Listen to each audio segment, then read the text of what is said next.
Hi, good morning, and welcome back to Create, Share, Inspire podcast. This is episode 348, and we are live in Southwest Florida, waiting on the sun to rise over the buildings and the trees to the east. And this is the Gulf of Mexico behind me. Welcome, glad you could be here. If you're joining live, please say hello. Let me know where you're from, let me know what you're crafting, and certainly ask me any questions you may have. If I can answer them live, I absolutely will. And if I can't, we'll save it for another podcast. Good morning, Christy. Thanks for joining live. Oh, something in my nose.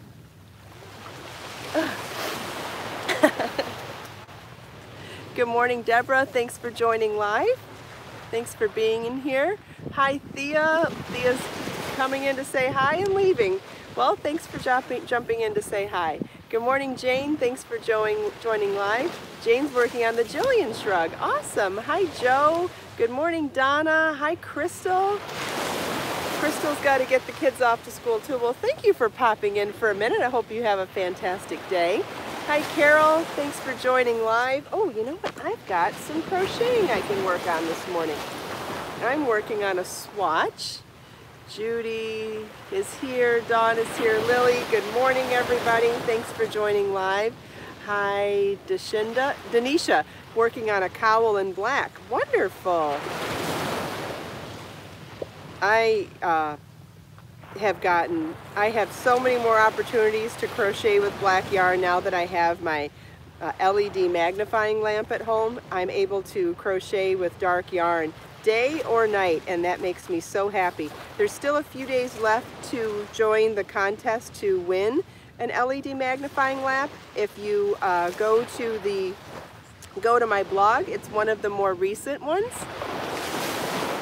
where you can still join the contest to win one of the lamps. Otherwise, good morning, Naomi. Hi, Judy. Yes, Lily agrees you need a good lamp for black yarn, absolutely. And if you don't win the contest, you can still order the lamps as well, and that link is provided where I share the contest, because I share a review of the lamps that I use too. Good morning, Beatrice. I think I've missed a couple of names while I'm crocheting. Sorry about that. I will look up more. Hi, Christy.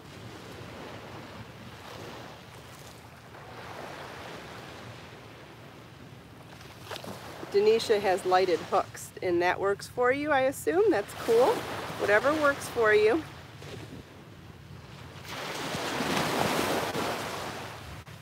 Judy's having buffering issues and had to hit refresh. So if anyone else is having the same problems, maybe try doing that as well. Okay, so my swatch here is of extended single crochet, and I will come closer so I can show you what that means. Good morning, sunshine. Let's see, the waves are great this morning, Joe. Okay, so I'm going to do a chain 2 to count as my first stitch, and I'm going to turn my work and skip that first stitch because the chain 2 is counting as that first stitch. And I'm going to work into this next stitch. Extended single crochet is insert your hook. See, am I on camera? Insert your hook, yarn over, pull up a loop. You now have 2 loops on your hook. Yarn over, pull through 1 loop on your hook, and then yarn over, pull through 2 loops on your hook. And you'll see it makes the single crochet taller and adds like a vertical chain at the bottom of the stitch, which is what gives it the height. So we'll do that again in the next stitch. Insert your crochet hook, yarn over, pull up a loop, yarn over, pull through 1 loop on your hook, and yarn over, pull through 2 loops on your hook. Was that on camera? I'll see if I can get this a little bit here. Maybe that's close. Is that better? Okay, can you see that vertical kind of chain right there? That's what gives the stitch the height. Joe says it was good. Okay, good. So we're going into the next stitch now. Insert your crochet hook, yarn over, pull up a loop, yarn over, pull through 1 loop on your hook, and yarn over, pull through 2 loops on your hook. So that extra yarn over, pull through 1 is what gives you the height, and then you still have the single crochet on top. But I'm going to back up now so I can read. And let's see, does anybody have any questions about that? Beatrice says she does this with double crochet. It's possible that you're doing an extended double crochet, or you're thinking about the second step of double crochet. I'm not sure which one you're referring to. This is adding an additional yarn over pull through 1, not a yarn over pull through 2. Because you could actually do this on a double crochet as well and give it some height. I'll show you. Let's pretend like we're going to do an extended double crochet. Well, I'll show you a regular double crochet first so you can see the difference. So a regular double crochet would be yarn over, insert your hook, yarn over, pull up a loop, yarn over, pull through 2, yarn over, pull through 2. An extended double crochet would be yarn over, insert your hook, yarn over, pull up a loop, yarn over, pull through 1 loop, yarn over, pull through 2, yarn over, pull through 2. Can you see the difference of those two? That extended double crochet has that vertical chain like the extended single crochet, and it makes it just a little bit taller than a regular double crochet without being as tall as a treble. So now we'll do a treble so you can see even more variation. So a treble is yarn over twice, insert your hook, yarn over, pull up a loop, yarn over, pull through 2, through 2, and through 2. And then what the heck, let's do an extended treble as well. So yarn over twice, insert your hook, yarn over, pull up a loop, yarn over, pull through 1, yarn over, pull through 2, yarn over, pull through 2, yarn over, pull through 2. Now we'll go back in the other direction so we can make them gradually get shorter again. So we'll do a regular treble. Then we'll do an extended double, a regular double, an extended single, and a single. So you can see, look at how much variation that has. And I even skipped the half double crochet and all that. So you could even get more of a graduation if you did it that way. But you see that it's a little more subtle than just switching from stitch to stitch. Like we could have done single, double, treble, double, single, and it would have been a more peaked graduation in heights. But by adding those extended stitches in between, it makes it more subtle, more of a wave than a peak. Does anybody have any questions about that?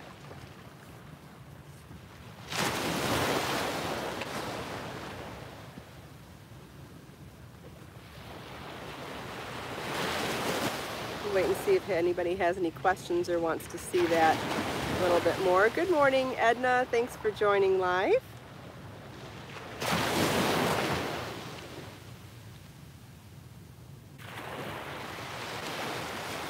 Hi, Mar. Thanks for joining live.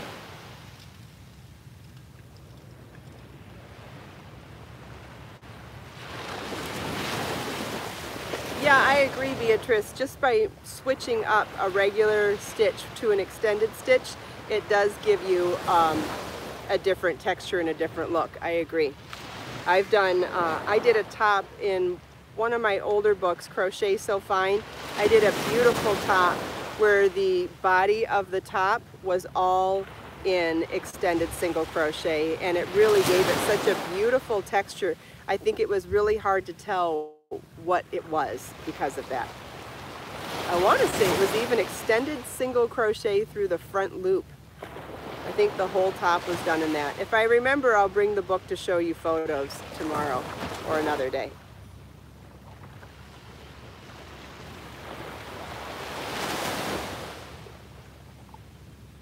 Good morning, Ruthie. Thanks for joining live. Would I repeat verbally the extended single crochet? Sure.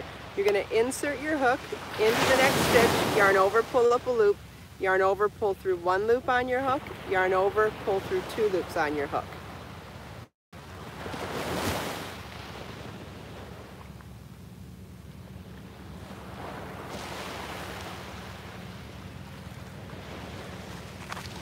I can show it again too if you want to see it again. Actually, I wonder what will happen if we do it. There we go. So we'll do it again. Insert the crochet hook in the next stitch, yarn over, pull up a loop, yarn over, pull through 1, yarn over, pull through 2. if I can get closer, is insert the crochet hook, yarn over, pull up a loop, yarn over, pull through 1, yarn over, pull through 2. Is that showing up well on camera?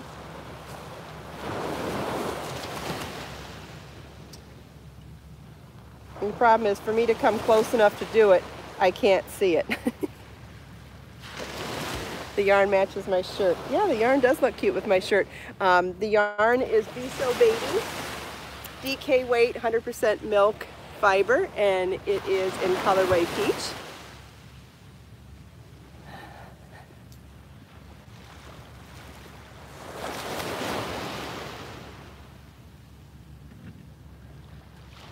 Well, kind of, Judy. Judy's saying you're taking them off one at a time. Not really, because you're doing 2 together on the second one. So it's insert your crochet hook, yarn over, pull through 1 loop, and then yarn over, pull through 2 loops.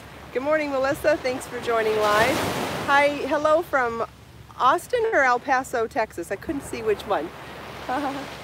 Good morning. Glad you, Austin's Craft Corner. Thanks for joining live. Am I just swatching? Yes, I'm doing some swatching this morning. That is correct.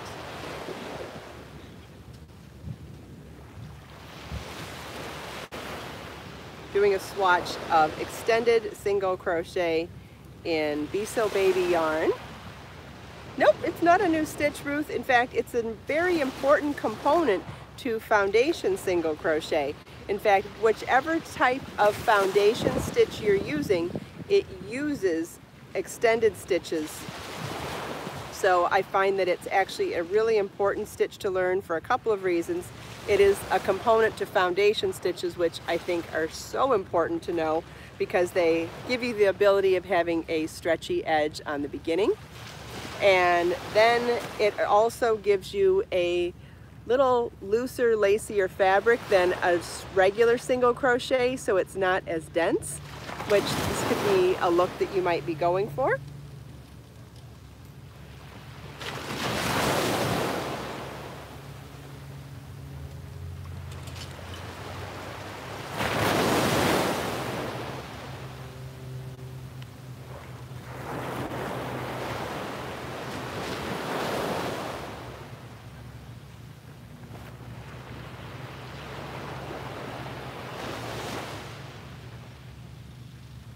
It is a beautiful morning here, Ruthie.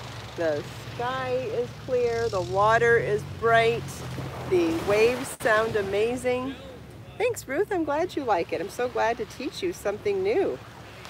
It's always better to have more skills in your toolbox, right? The more you know, the more choices you have. Any news from Sephora? Oh no, I haven't heard anything from them yet. Nope. I believe they'll be choosing the semi-finalists sometime in March. But thanks for asking.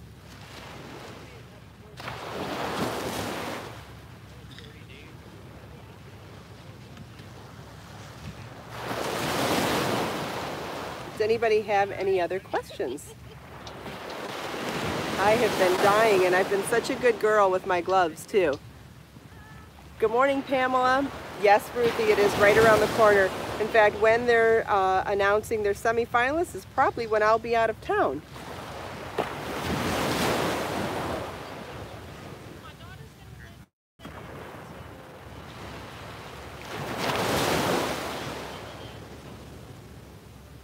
I'm gonna finish this row and then, so I've got a couple of colors dyed for Be So Sporty and Be So Fine Bling, doing a type of a Shushugi Ban and doing a darker color than that to start with. So I did my dark colors first, and now that those are drying, I will start doing some of the lighter colors. Might do a, oh my nose, I'm gonna sneeze. Might do another sunrise color or a sunset color. I'm debating a sunrise or a sunset or maybe both. And I've still got some mermaid colors and some living coral and feisty flamingo in stock, so no reason to redo colors that are still in stock. So think I'm going to do, and I even have Sunrise 05 still in stock and Be So Fine. So I might think about another sunrise color and possibly the first sunset color. I think that might be fun. What do you guys think of that?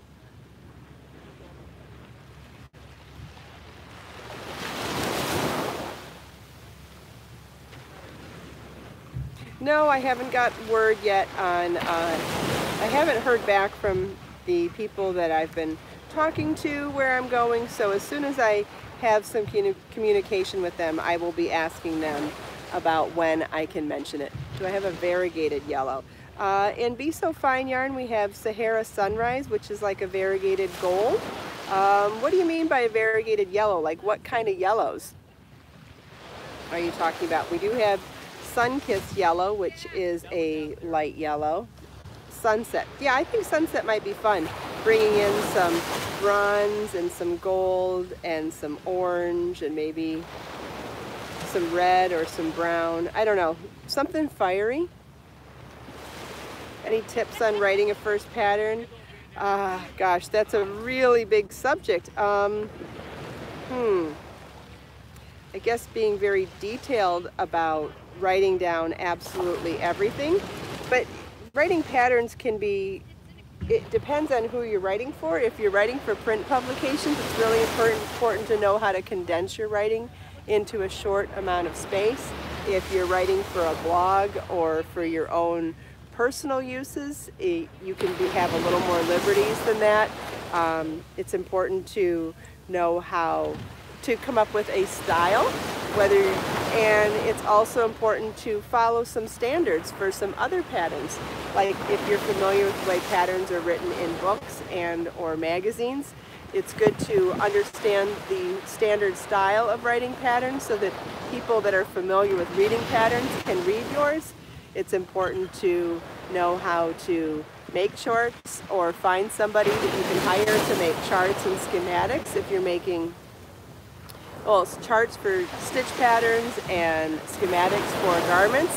It's important to understand how to size patterns. So you'll need to know what standard sizes are, whether it's for women, children, men, whoever you're designing for. It's important to know what standard sizes are. So there's lots of things to know first before, it's one thing to design something and then to design something to make for yourself, but if you're going to design it to share it with other people, there are a lot of standards that are involved, and you can get the style standards from, like I said, seeing other patterns, but it's important to know what sizing standards are. And the Craft Yarn Council of America has a website where you can see what those sizing standards are, and that would be a good place to start if you don't know that part. But to ask me where the first place is to start in writing patterns, I have no idea which of those aspects you're referring to. So if you have more detailed questions than that, I'd be happy to help if I can. Which brings me to another question that came up the other day, and I just wanted to address a little something between the knitting and crochet world. When I share a pattern or a design that's knit, or I share one that's crochet, and someone comes in and says, oh gosh, I really would like that if you did it in the other craft, or can you do it in the other craft? And while I usually say yes, because I can design something similar in the other craft, I just wanted to point out that they will never be identical. There are nuances of knitting and crochet that are specific to each of those crafts, and while you can get a similar shaped silhouette, a similar shaped garment, or a similar stitch pattern, they will never be identical or interchangeable. So I do understand where if you do one craft and not the other, you'll say, oh, I like that, but I wish I could knit, or I wish I could crochet. Could you make it in that craft? And so the short answer is usually yes, I could make something like it, but I just wanted to point out that they are never going to be the same. There are pluses and minuses to both craft, and they both make things quite different. I mean, So I feel like while I say yes because technically I can, I don't want to give anybody false hope that they can make the same thing. I love exactly the way that looks on you. Can I do it in crochet if I've shown a knit top? Not likely, but you could do something similar. So I feel like when I give short answers, sometimes they can be misleading. So I just wanted to mention that. I think both crafts are amazing. I think there's so much you can do in both, and I do love exploring the similarities between them, but I did want to point out that my answer the other day may have been a bit misleading. Do you feel you have to possess a special talent? Oh, I missed it. A special talent. I couldn't catch all of that. Something about putting a pattern to paper maybe? I don't know, I missed it, I'm sorry. If you can rewrite it in a recorded version, I'd be happy to answer it. Not sure how detailed that question was or how deep it was. Does anybody have any other questions? Now that I couldn't answer that one. God, the waves sound amazing today. Do I feel like you have to have a special talent to design? Well, I mean, that's kind of, I think that's a question of perspective. I think that whatever you choose to want to learn, if you want to dive into it, I think anybody can do anything. I don't think there are any limits on the human brain. I think that anybody that is passionate about a subject and wants to dive in and learn as much as possible and not give up on themselves can learn anything. And I don't know if that's the talent. Is the talent the dedication and the tenacity to not give up on yourself? I think so. But can we use, yeah, grid paper is a good way to lay out a pattern visually when you're trying to visualize something in order to transfer that to a pattern. You'll have to learn how to use software to make it without the grid paper, but yes, that's a great place to start. I use grid paper all the time for keeping myself aligned. Thank you, Joe. I believe that. I think that anybody can do anything. Absolutely. The information's out there, every subject is out there and available to learn, whether you want to learn to become a doctor, an astronaut, a crochet designer, a singer, a musician, a lawyer, a barista. It doesn't matter. Everything's out there. You can learn how to do anything. It's having the passion to dedicate yourself to it and the tenacity to not give up on yourself. I think that those are the keys to everything. I have, and speaking of the tenacity to not give up on oneself, I have bad days too. I mean, we all have those days where we question ourselves. Why have I dedicated myself for so long to this and I don't see the results that I feel like I should see? That's the time to dig deeper. So if you've been working on something and you're not where you think you should be and you haven't given up on yourself yet, give yourself a pat on the back, because it's the not giving up on yourself that is the key to success. You hear successful people say this stuff all the time, right? I was watching the Academy Awards the other night and watching Lady Gaga give her acceptance speech for winning Best Picture for Shallow at the Academy Awards. And you know what? She could have said absolutely anything in her acceptance speech, and you know what she started with? This was really hard to get here. And I'm paraphrasing, but she mentioned that it was really hard and that she didn't give up. And I would only imagine that along the way, there were days when she thought, this is ridiculous. Why would I put myself through this? And she still didn't give up. I just imagine that the bigger your situation gets, the more likely it is to have highs, you have to have lows. So for those of us here, we have highs and lows. Once you have those kind of highs, you've got to have deep lows too. So I've gone on a tangent and I am sorry about that. But I've also been struggling with some lows the last couple of days and questioning myself. So it just feels timely for me. So to be able to tell other people to not give up, I've got to remind you that it's part of it. Part of success is not giving up on yourself when the going gets rough, period. It's one of the most important things. It is, if not the most important thing. Yes, you need to find what you're passionate about. Yes, you need to dedicate yourself to learning your craft as well as you can, and learn how to evolve, to go with the flow. Life evolves. You have to evolve with it. But then the most important part, I don't know how many finger plan this is going to be, but is to not give up when the going gets rough. Period. Period. There's a reason why you're passionate at something. There's a reason why you dedicated yourself to it. So when the going gets rough, the most important thing to do is to not give up. Period. Perseverance is the key, Barbara says. Yes, it absolutely is. Thanks, Tanisha. Thanks for all the kind words, everybody. Thanks, Melissa.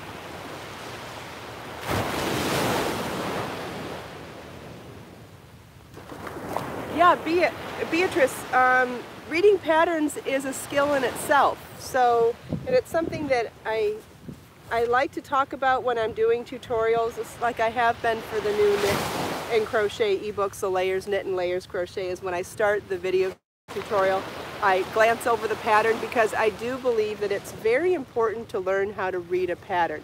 And I think that because it's technical writing, it can often be very overwhelming and hard to grasp. And we live in a world with instant gratification, right? So if you can watch a video or follow a chart, boom, you can get the gist of it and get going. However, the details and the nuances are in the fine print, just like they are with everything else. So when you can learn the skill of reading a pattern, you can get so much more out of a pattern and be more successful with less attempts. So it is an important skill set. It is. And I know it's not the thing you want to hear. You want to hear that you can watch the video and be good like this, right?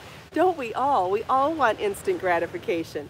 And I think that's why it's important to have a couple of projects going, because you can have your instant gratification stuff to give yourself a boost, but hopefully that fills you with a little more patience so that you can sit down and tackle something a little harder sometimes too. Okay, Beatrice is learning to read charts. That's also a great skill to help you visualize what you're learning in the written word, and it speeds things along too. I just don't think it replaces written instructions all the time. Denisha loves instant gratification, and that's why she crochets. Awesome. Great. I think it's amazing that crochet and knitting and crafting in general can bring so much gratification and so much reward for the time you put in. There aren't many hobbies. Well, I guess I take that back. I think one of the things that's great about hobbies is that you get rewarded for the time you put in. The thing about tactile hobbies is that you have a finished product when you're done, and that's what I think is really awesome. But hobbies in general reward us for our time put in, and that's why we do them, right?